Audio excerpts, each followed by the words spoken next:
les enfants, chers enfants de la Creuse et chers enfants dits de la Creuse, chère Marie-Germaine, Madame, c'est avec gravité que je m'exprime devant vous aujourd'hui, car la séparation que vous avez subie dans vos très jeunes années, constitue pour toujours un drame, d'autant plus insupportable qu'il a été infligé aux plus fragiles de l'humanité. C'est avec émotion que je suis ici, face à vous, car de manière inévitable, c'est à cette détresse, cette douleur, cette souffrance vécue à hauteur d'enfant que renvoie la commémoration d'aujourd'hui. C'est aussi avec une certaine fierté, car grâce à votre courage et à votre persévérance, vous avez contribué à donner corps à la Convention relative aux droits de l'enfant, dont nous marquons aujourd'hui le 35e anniversaire. Votre combat déterminé est en effet un appel constant et exigeant en faveur du respect des principes fondamentaux qui doivent être au cœur de la vie de chaque enfant du monde. Vous êtes devenus en quelque sorte les sentinelles des droits de l'enfant.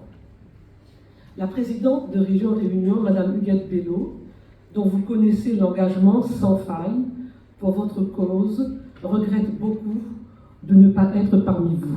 Elle m'a chargée de vous transmettre son amitié chaleureuse et de vous dire à nouveau son indéfectible soutien.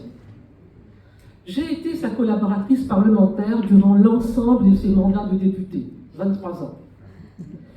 Mais rarement, mais jamais, je n'ai vu l'hémicycle de l'Assemblée nationale empreint d'une telle émotion avant ce 18 février 2014 et le vote de la résolution mémorielle par laquelle la République française reconnaissait solennellement sa responsabilité morale. Ce fut un véritable choc que d'apprendre à quel point les pouvoirs publics n'avaient pas hésité à bafouer les règles qui forment le socle même de la République.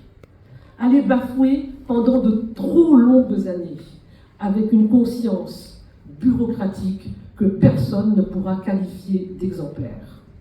Certes, la misère était toujours grande à La Réunion au début des années 60.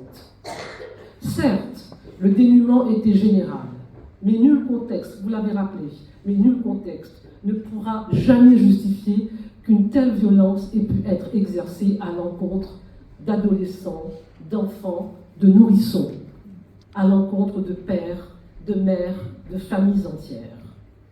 Certes, les grandes lois sur la protection de l'enfance n'avaient pas encore été votées par le législateur français, pas plus que la Convention relative aux droits de l'enfant n'avait été adoptée par les instances internationales. Mais quel que soit le cadre juridique, ce qui s'est passé, qui a été plus ou moins dissimulé, mais qui n'est plus contesté, qui a été plus ou moins falsifié, mais qui a été bien étudié. Merci beaucoup à la Commission Vitale. Ce qui s'est passé est définitivement inacceptable. Aveuglés par leur obsession démographique, on parlait alors d'explosion démographique, de démographie galopante, les responsables de cette politique ont trouvé un soutien de poids en la personne d'un ancien Premier ministre nouvellement élu député de La Réunion. Alors, on va mentir, on va promettre, on va exiler. Alors, on détournera le regard des traitements indignes, des suicides, du désespoir. Peu de voix dans la presse, comme dans les débats publics, en France hexagonale, comme à La Réunion, s'inquiéteront de cette politique aussi folle que dangereuse qui voulait que des enfants repeuplent les campagnes françaises. Silence et violence. Ce couple mortifère scande l'histoire de La Réunion et il nous faudra bien prendre le temps d'explorer ses conséquences toujours à l'œuvre sur la société réunionnaise. Une histoire du silence a-t-on pu écrire pour qualifier l'esclavage colonial à La Réunion. Pour les enfants dits de la Creuse, le silence a été de mise également. Il a été assourdissant.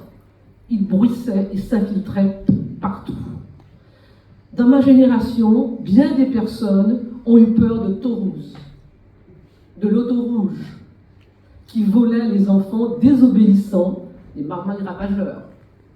Cette menace brandie par les adultes était devenue une sorte de légende, qui disait vrai et qui disait faux. Oui, elle disait vrai, car oui, des enfants étaient volés et disparaissaient à jamais de leur île natale et parfois des mémoires. Mais non, ce n'était pas parce qu'ils étaient désobéissants, mais simplement parce qu'ils étaient pauvres et souvent de couleur. Minorés, enfouis, ignorés, l'histoire des enfants dits de la Creuse n'est pas non plus homogène, elle était vouée à l'oubli. Mais vous avez brisé le mur du silence et de l'oubli. Mais vous avez respecté et rendu hommage à toutes les trajectoires de vie. Mais cette histoire réunionnaise et française est reconnue officiellement. Mais Marie-Germaine, mais Valérie se sont retrouvées. Marie-Germaine a retrouvé son nom, son prénom, sa date de naissance, son lieu de naissance, et sans doute renouer avec elle-même. Le temps est venu pour que toutes les résolutions et toutes les déclarations trouvent pleinement leur champ d'application dans cet esprit d'ouverture, de générosité et de dignité qui caractérise votre action. Vous pouvez compter sur le soutien de la région Réunion et de sa présidente. Je vous remercie. Merci beaucoup.